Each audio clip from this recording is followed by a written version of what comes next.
And so next, I'm really pleased to introduce Associate Professor Linda Steele.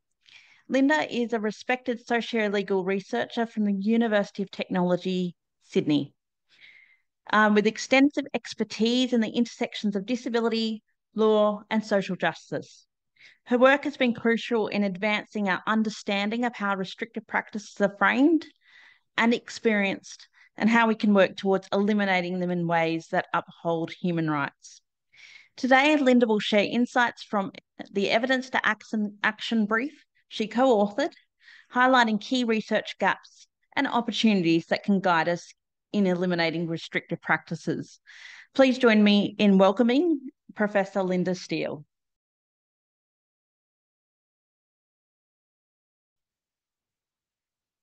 Thanks, Jane. And thank you to everyone who's here today for coming along for this important conversation. I'd just like to begin by acknowledging that I'm on the lands of the Gadigal people of the Eora Nation, and I'd like to pay respect to elders past and present, and also welcome any Aboriginal and Torres Strait Islander people who are here today, and recognise that First Nation sovereignty over this land has never been ceded. By brief introduction, my pronouns are she, her. I am a white woman, aged in my 40s with greying brown hair. I'm wearing a red and white dress, and I'm presenting from my office, which has a white wall behind me.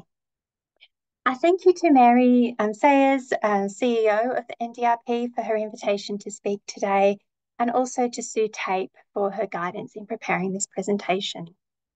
Thank you to Poppy for sharing her experiences. And before I get into my presentation, I just wanted to say how exciting it is and how grateful I feel to be that we are at this place in the discussions around restrictive practices. For so long, so much energy has been put into establishing that restrictive practices are wrong, are harmful, are violent, do violate human rights. And to actually be at this place when we're starting from that as our beginning and looking at how we go about elimination, what research we need, what evidence we need is really in itself significant and something I think we need to recognise as successful in itself. So the research foundations for this presentation are a research report that was commissioned by the Disability Royal Commission on eliminating restrictive practices. I'd like to recognise the leadership of and vision of the lead author of that report, Claire Suvakovsky, and myself and Dinesh Waddiwell co-authored that report with Claire. So I'd also like to acknowledge Dinesh, who unfortunately could not be here today, and who is the co-author with me of the Evidence to Action brief at NDRP. And I'd also like to really thank everyone who engaged with us during the Disability Royal Commission research report, particularly the disabled people's organisations and others in the disability advocacy community, and those that were on our expert advisory reference group, including some who are here today. And most importantly, before I begin, I'd just like to recognise the lives and experiences at the centre of the topic that we're talking about today. People with disability who are subjected to restrictive practices. And I really encourage you to have a look at the Disability Royal Commission research report that I'll be referring to today. That includes an entire chapter of people's experiences of restrictive practices as told by them, and obviously also the Disability Royal Commission's reports as well, that documents so many people's experiences.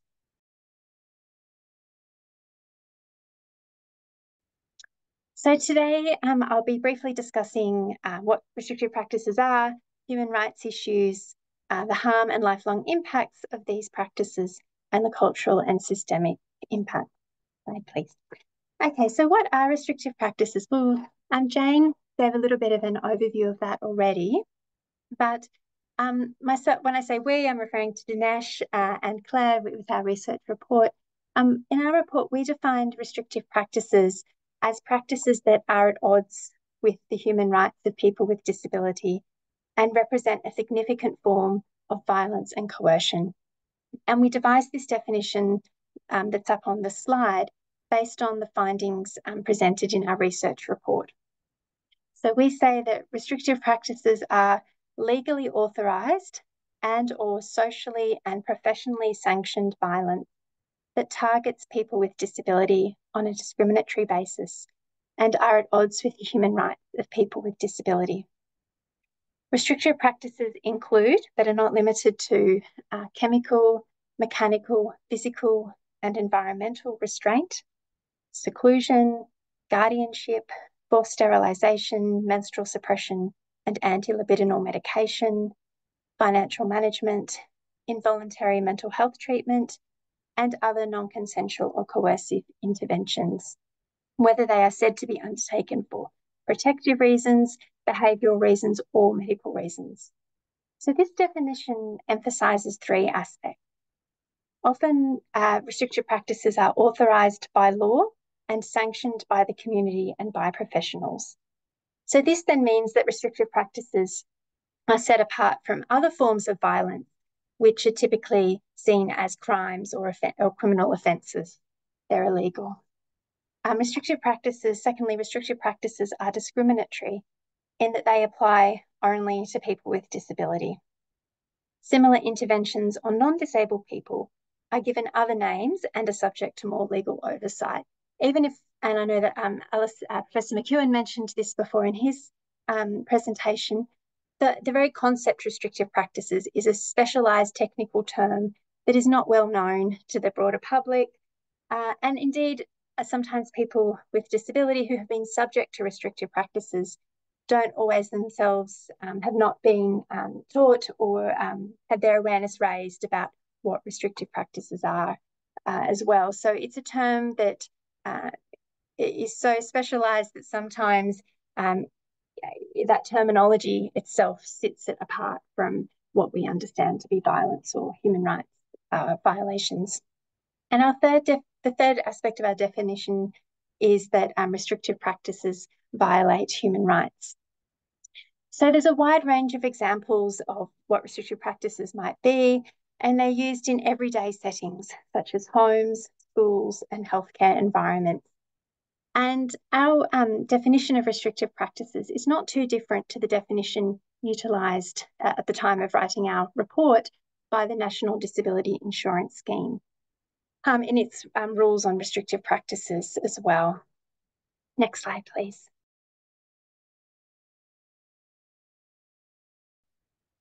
So as we talked about in our research report, use of restrictive practices is at odds with international human rights obligations for the treatment of people with disability.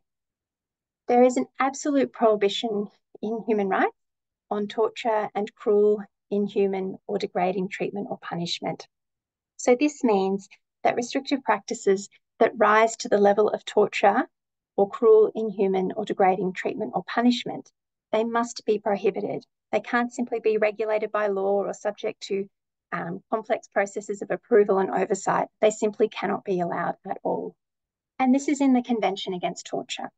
And also we see this in the CRPD, or the Convention on the Rights of Persons with Disabilities. Additionally, there are strong human rights obligations in the CRPD relating to prohibition of discrimination against people with disability, and also rights to protection from violence. There are also human rights obligations about people with disability having autonomy over their bodies and support to make decisions about their bodies and lives. And we also have human rights obligations in there about freedom of liberty, so people can't be detained.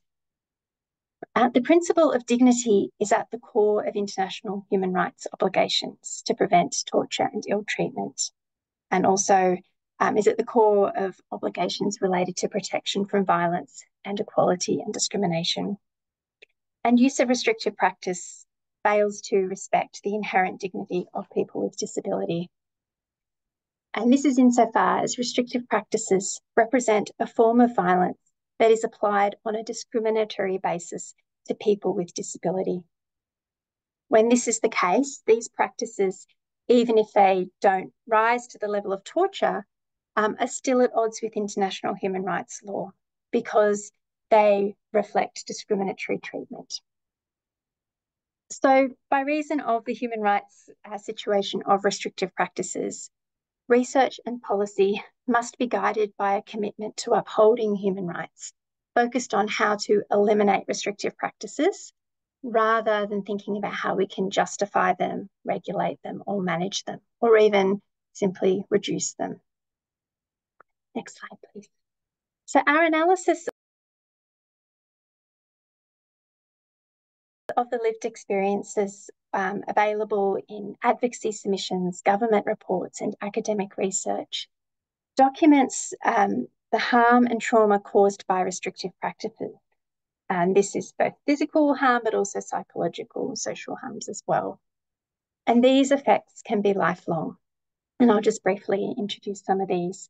So firstly, trauma, pain, harm, and violation. So our report includes numerous accounts of people with disabilities speaking about their experiences as physically painful, psychologically harmful, and as a violation.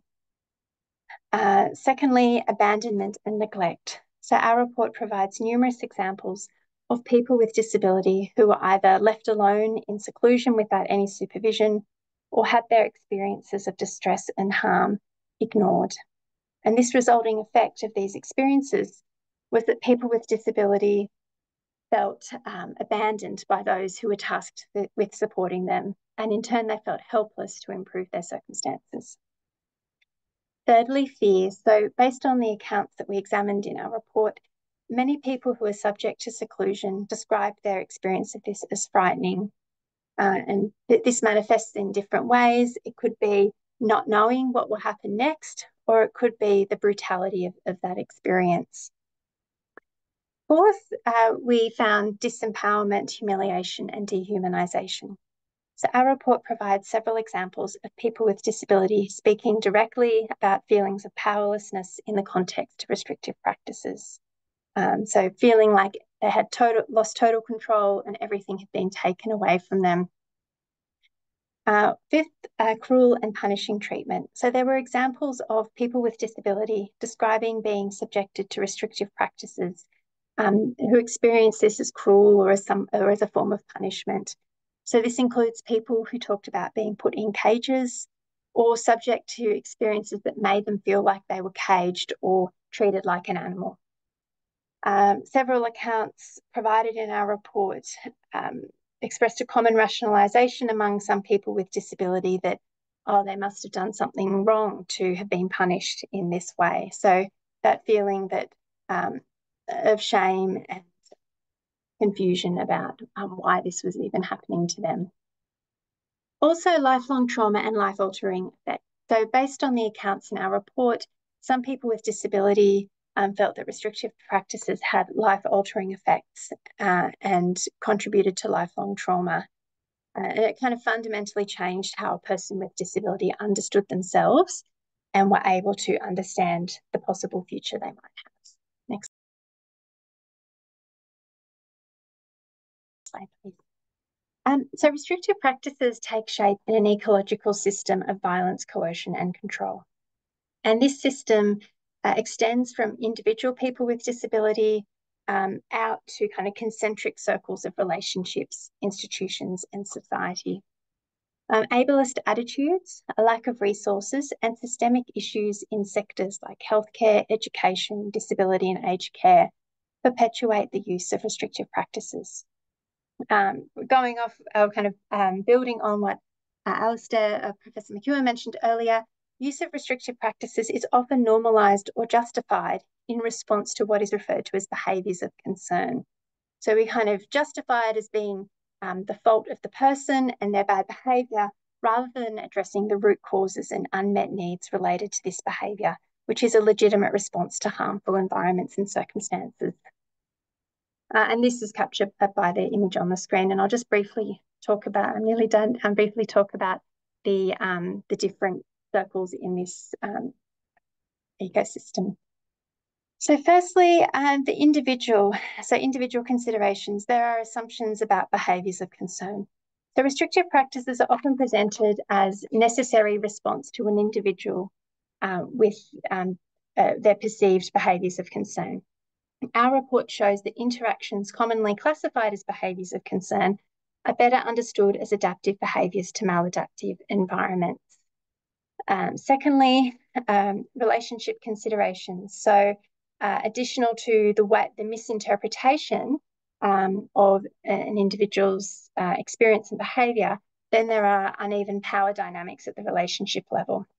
So interacting with and extending from these assumptions about behaviour, there are relationships between people with disability and those who are tasked with supporting them. So our report shows how the use of restrictive practices breaks down relationships of trust between people with disability and support people, and also further entrenches unequal power relationships. Third, institutional considerations. So relationships between people with disability and those tasked with supporting them take shape in institutional and organisational context. And the research is unequivocal. People with disability are subject to the greatest use of restrictive practices in segregated and congregated contexts where they're clustered together and there's less access to support or transparency or advocacy. Research suggests that people with disabilities' lack of choice and autonomy within these settings is a key factor that contributes to the increased use of restrictive practice. Research also suggests that both within these segregated settings and beyond, there are 5 core workplace concerns about restrictive practices that drive the use of restrictive practices. So the experience levels of staff, institutional cultures of blame and risk management, occupational health and safety concerns of staff misconceptions about their duty of care obligations, and under-resourced services and supports. Next, societal considerations. So ableist views towards people with disability position people with disability as lesser than and naturally unequal to people without disability. These views legitimate beliefs that people with disability can and should be subject to violent and coercive forms of intervention that would simply not be tolerated in relation to people without disability. Research suggests that ableist views can often be disguised in the service and support sector as benevolence, so as a commitment to care or well-intended protection for people with disability.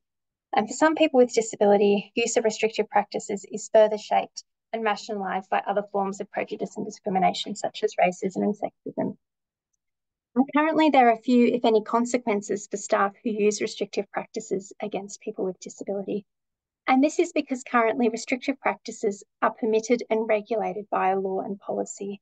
And this permission sustains cultures of silence and further enforces the unequal power relations. Ultimately, law enables use of restrictive practices by not holding those who use them to account and by denying redress to those who have been subject to them. And I'll finish up there, but I'll just put up on the screen while I'm finishing the final slide, which is our 8 steps to eliminating restrictive practices.